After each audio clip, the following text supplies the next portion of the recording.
So, I just want to say, first and foremost, I love doing this because when I first started doing this, my goal was every veteran in the United States is going to get a blanket. Now, I know it's dreamy, but whoever thought we'd go to the moon or have spaceships flying, right? It can't happen. So, what I'm going to do is ask for Matt Good to come on up. Come on up, Matt.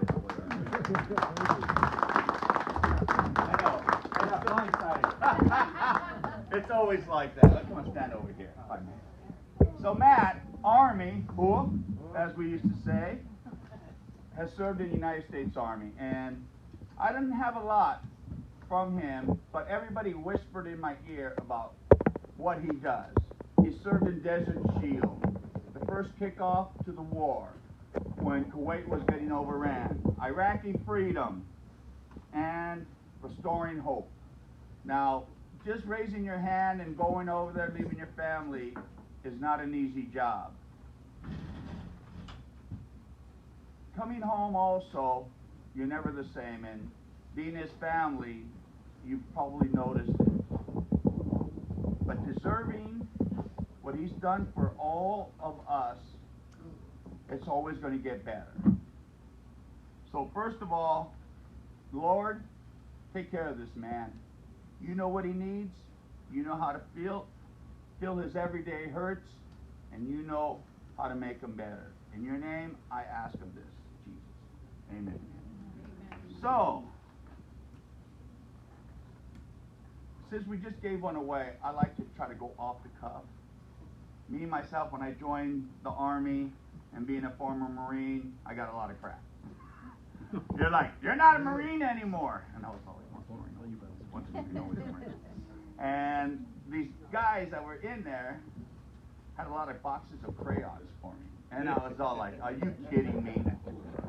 Now, he knows how they could be, but I'll tell you what, serving in any branch and the love that you have when you go overseas and you're in the sandbox, there is no greater love that you will have than any branch of service fighting along each other.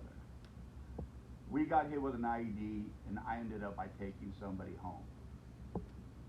This gentleman here has went over there and did it 3 times. And he was willing to do that over and over and over again. And I don't know about you guys, but there's not too many people that do that in these times. So as we put this blanket around you, let it be known that you, brother, are never alone. And as long as Blankets of Honor is here, and I tell this to anybody, whether you need a ride, whether you need somebody to get your meds, whether you need somebody to cut your grass, where you got a lot of young ones, so it better take a while before it gets. We are here for you. There has been so many little people that have served this great nation.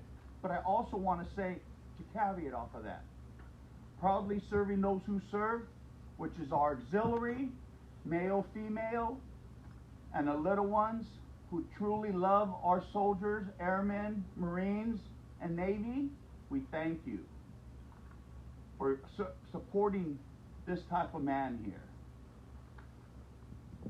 As long as we exist, we will always have your back. And for your service, you are truly not forgotten. And just like the threads in this blanket, just like all the branches, when it comes down to the service, we're all woven together. Some might be a little torn, some might have a little bit better food, some might have food all spilled on them. That's the Marines. But we all truly love each other, and at the end of the day, we all come together for that one fight of keeping them feeling safe. Know that there are less than 3%, and as I said, for all those women out there that have served or are serving, it's a lot less, and we thank you for that. So we thank you again for your sacrifices. And brother, truly, I mean this, because when I first started this, I knew there was a lot of people going through mine, and it's not the thank yous. But sometimes it's nice to just say, hey, we're here for you. So welcome home, brother. You're truly not forgotten. So, just like when you got promoted, Gauntlet? gauntlet. Oh, that's old school. That's old school.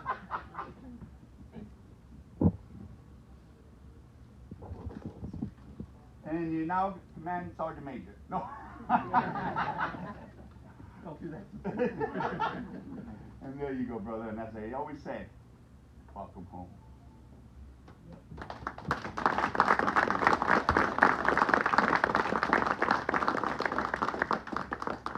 Would you like to say anything to your family? I love you, don't be mad. When we raise our hand up and we do our swearing in, I think it's something that's instilled long before that point with family, being raised in a certain way. But that's just the first step in many steps of service. And there's too many times where when a vet gets out, it means just as much giving them an opportunity to continue to serve and help and assist in a way as what it does when you receive that thank you. So just keep that in mind. I'm 52 years young, and 52 years young, and I still know that there's a lot of service in me. I face that every day. So just thank a vet, but sometimes they might not ask if they can help, but there's always that longing to still feel that service in them. So if they have the abilities, whether it's even just picking up a phone call and helping out on a phone list or call list, whatever it may be, we're actually getting out there and doing physical work. Keep them in mind. Because as you all know, you wouldn't be here if there wouldn't be some sort of connection to a veteran. Just keep that in mind and spread that word, because being included and feeling like you have that ability to give is just as important as a thank you. That's the greatest thank you one can get. So thank you so much.